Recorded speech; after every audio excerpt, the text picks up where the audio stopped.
Welcome to this week's video tidbit on phonics and reading.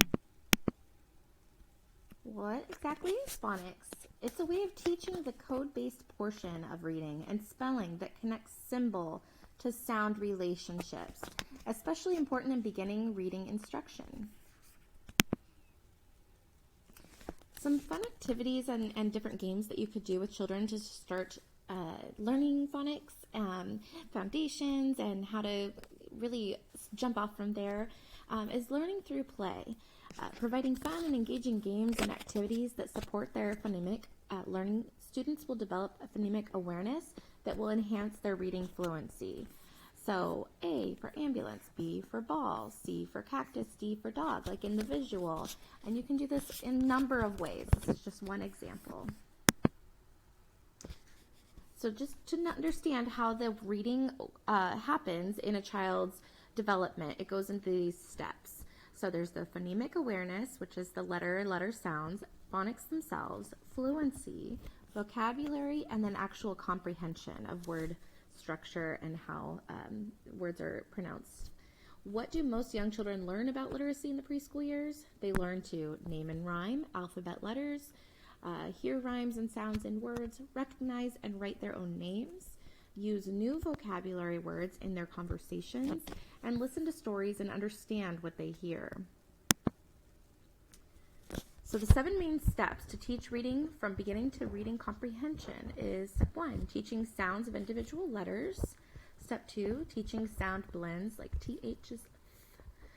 Teach whole words, present meanings, definitions of words, teach word parts, put words into context, and teach reading comprehension, the understanding of what is presented in a story.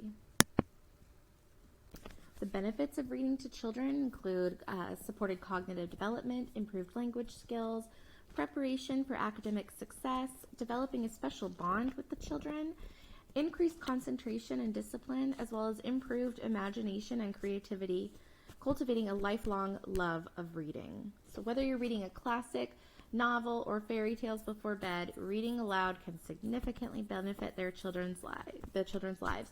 And just know they love books. Even if they're not sitting there and actively engaged, they are having a good time hearing the story. Sometimes they just want to look at the pictures and talk about what they see on the page, and that's okay too. For bilingual and dual language learner supports, just know that phonics is used for this purpose can be challenging as the sounds used in different languages can confuse young learners. Think about how a J could sound like an H in Spanish, or it could sound like a Y in German. There's so many different ways that letters are interpreted in other languages, so being aware of that and helping to explain that to your dual language learners will really help them comprehend the changes in language structure. If they are literate in their native language, focus on differences between that language and English, with less attention given to the elements that will transfer. So instead of trying to say this is just like yada yada yada, focus on those differences.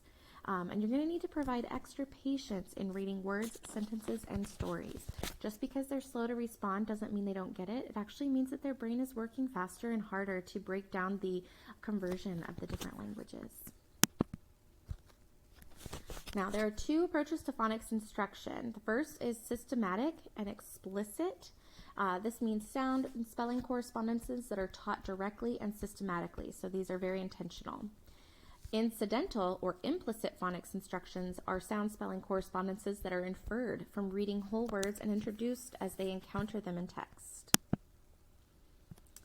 And that's a lot of content, but that's not all. There is going to be more printable content and additional resources available in the description below. Thank you for coming, and we'll see you next time.